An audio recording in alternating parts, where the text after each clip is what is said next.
show you an armbar next. It's a little bit of a different type of armbar. It's a little bit more unexpected, coming from, again, a side control or a side mount position, but a little unique. So a lot of times when I go through it and I show people this submission, they go, wow, like I would have never thought to attack the arm that way.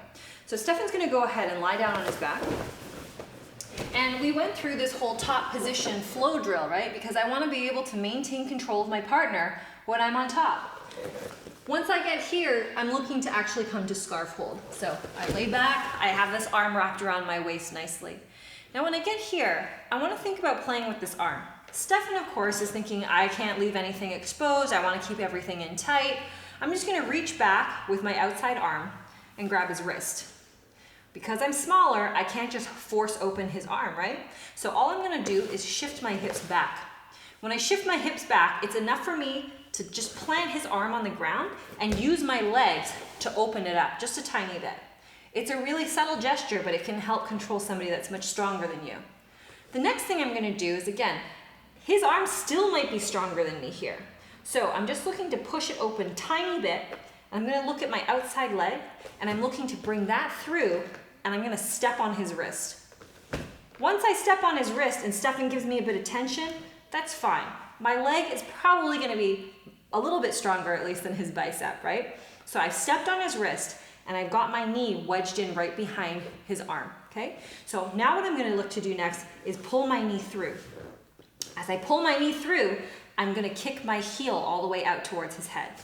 So again, I've stepped on his wrist, knee pressure, knee comes up onto the bicep, kick the heel through.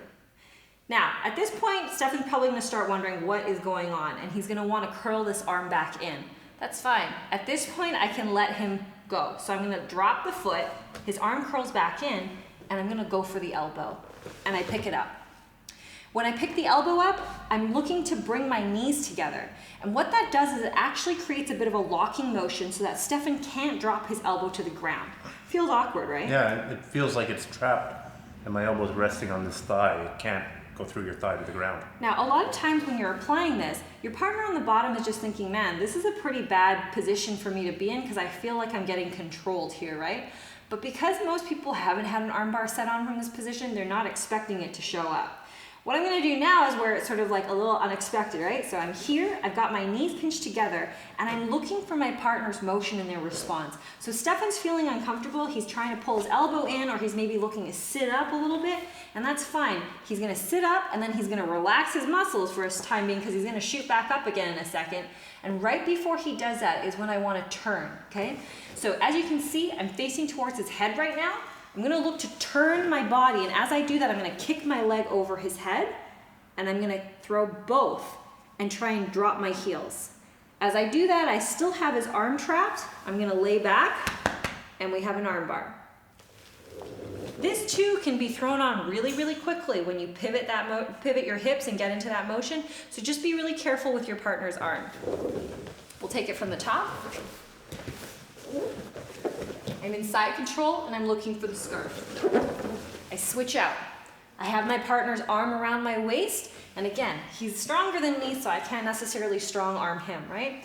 I'm looking for the wrist, and all I want to do is shuffle my hips back and use my leg to help me draw his arm out. So now I start to isolate his arm. I'm going to push out his wrist a tiny bit, and I'm going to look to step on his wrist. Once I've stepped on it, I'm going to bring my knee over, sneak it over a little bit more, and throw my heel through. At this point, Stephan definitely knows something's going on. He's gonna look to pull his arm back in, at which point I'm gonna grab over his arm and pull his elbow up. Trap it with both knees, so pinch those knees together. The other thing to keep in mind here is that the lower Stephan's arm goes towards my pelvis, the more of a chance it has of escaping. So I wanna try and draw that elbow up towards my knees if I can. When I'm ready, I'm gonna look to swing my legs over his head and lay back.